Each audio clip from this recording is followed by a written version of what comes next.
ever since I was a child. I had a favorite reading for the Yamim Noraim. I didn't pay that much attention in services, but when we got to this reading, I really enjoyed it. It stuck with me throughout my childhood, my teenage years, into adulthood, and when it wasn't present, I missed it.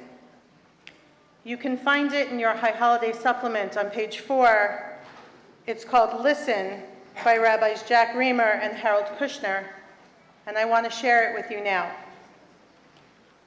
Judaism begins with the commandment, Shema Yisrael, hear, O Israel. But what does it really mean to hear? The person who attends a concert with a mind on business hears, but does not really hear. The person who walks amid songs of birds and thinks only of what will be served for dinner hears, but does not really hear. The one who listens to the words of a friend, a spouse, a child, and does not catch the note of urgency. Notice me, help me, care about me. Hears, but does not really hear.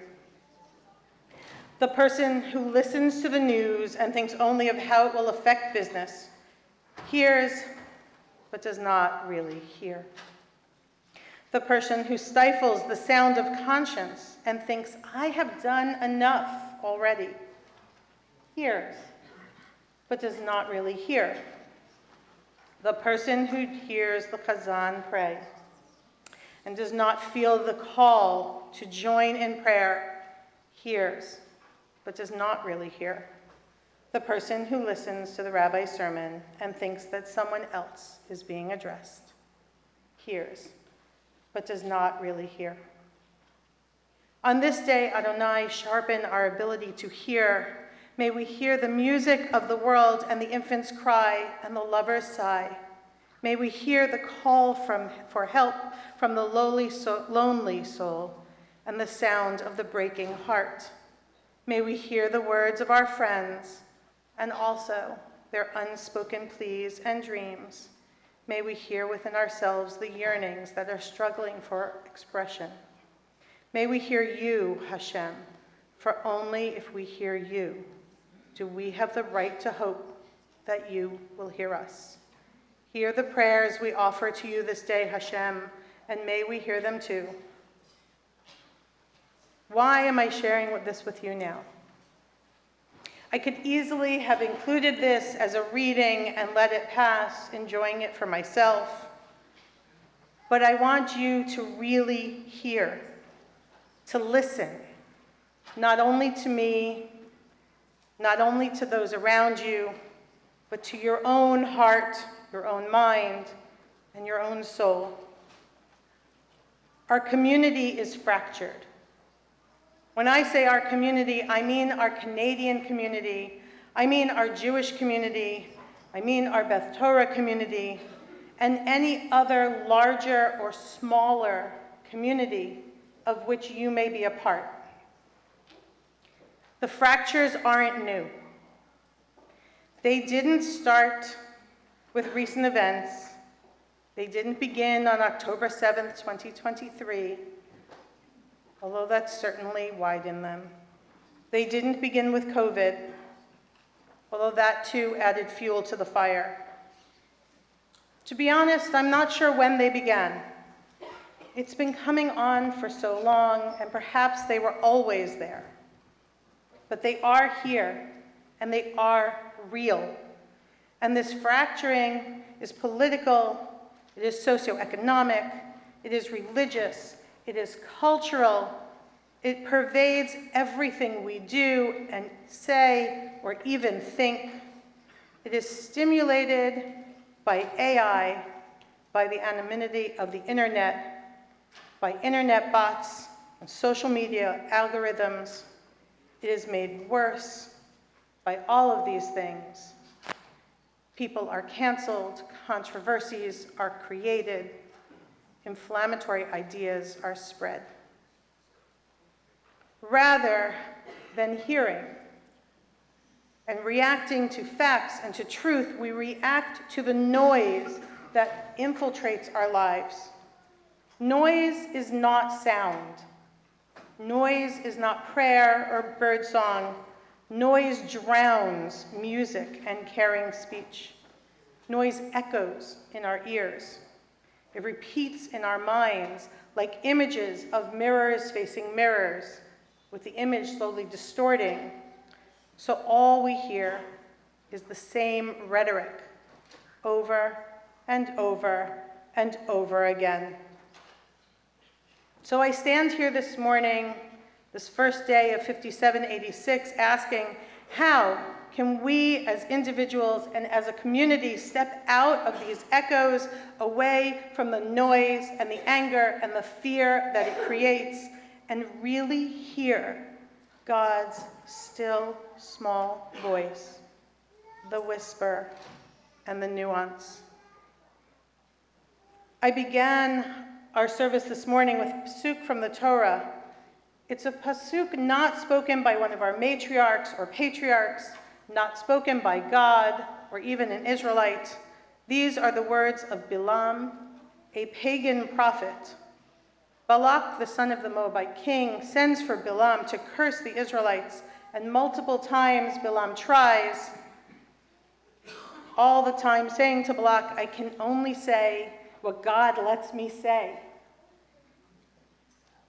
But multiple times Balak says, please curse this people, and multiple times Bilam tries, and finally he looks out over the Israelite encampment and he says, Ma tovu ohalecha Yaakov, mishkenotecha Yisrael, how good are your tents, O Jacob, your dwellings, O Israel. Why these words? These words that were so important that they made it into every siddur, every machzor. Our sages teach that Bilam saw the tents of the Israelites spread out and set up so that the sight lines from one tent into another were not directly across from each other, but at the same time allowing tents to be open and welcoming both to others in the community, and to the stranger. They built a camp that was welcoming while respecting other people's privacy and space. They built a community that cut out the noise and that which infiltrates. We've come a very long, long way since that wandering, but I can tell you that people have not changed. Not those of us who are Jewish, and not human beings in general. Our world, our community, suffers from the same noise pollution. We now just read it on our phones, see it on our laptops, see it on our computers at home. We allow it in a lot more. We react to the headlines, to the commentary, to TikTok videos. We share memes from friends without checking original source material. Without quiet, we often get angry and afraid. And while anger and fear can help stimulate a reaction, the flight or fight mechanism, when that's all that we are, it becomes counterproductive. Anger and fear do not build, they tear down. They block, they destroy, and we hunker down, circling our wagons, erecting fences around our beliefs and opinions so we're locked in to one path. We hear, but we don't really hear. None of us needs to give into this. We can tear down the walls and listen. There is a movie right now on Netflix. It's the #1 Netflix movie of all time. Many of you, I'm sure, have seen it, even if you used your children or grandchildren as an excuse to watch it. It's called K-pop Demon Hunters. If you haven't seen it, I highly recommend it. K-pop Demon Hunters has great animation, infectious music that will make you want to dance, and is simply fun. This summer, it felt like a metaphor for the world. If you haven't seen it, I'll give you a simple summary. Huntrix, 3 young women, are the latest incarnation of hunters. They are women who inspire through music, and their inspiration unites the world. This positive feeling creates a barrier to keep out the demons. Of course, there's a twist. One of the women has a secret she's been hiding from all the others, and there's a moment when each of their doubts creeps in and it looks like they will be consumed by them. They hear the noise echoing in their minds, in their hearts, and this allows the demons a route in. We're told all demons do is feel shame, feel misery. Our faults and fears must never be seen because it's the only way to protect the Hanmun, that barrier. Those are our walls. In the words of one of the songs, they keep us in check, keep us obsessed, play on repeat in our head. The obsession feeds our connection, and we're preaching to the choir. The initial response, of course, is to say, when your patterns show it makes hatred want to grow, you don't deserve to live. It's so obvious. It's a takedown. I'm going to take you out, and I ain't going to stop. That's what we do every day. We try and take down those who threaten us. But we can't go on this way. If we could see the patterns that keep us stuck, if we could see the beauty in the cracks and understand that we don't all have to sing the same note to build a better world, to support each other, if we could see that our differences harmonize to create music and balance the notes and the quiet in between the notes, making up the harmony. Instead of allowing echoes to repeat in our minds, we can accept those fractures as part of us and part of our community. We can be part of the solution. Like the Japanese art of kintsugi, we can mend the breaks in our community, perhaps not with silver and gold, but with caring, compassion, careful listening, and love. Instead of holding on to doubts, anger, and noise, we can join hands and see the beauty in these cracks, to understand that we can be unified without being uniform, and then heal what's broken. None of us can do this without help. I speak with people all the time who are searching for a connection, even if they don't realize that's what they want.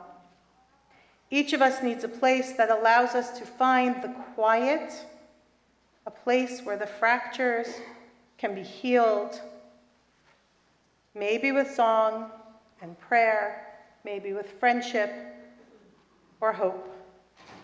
My dream is that Beth Torah will be that place.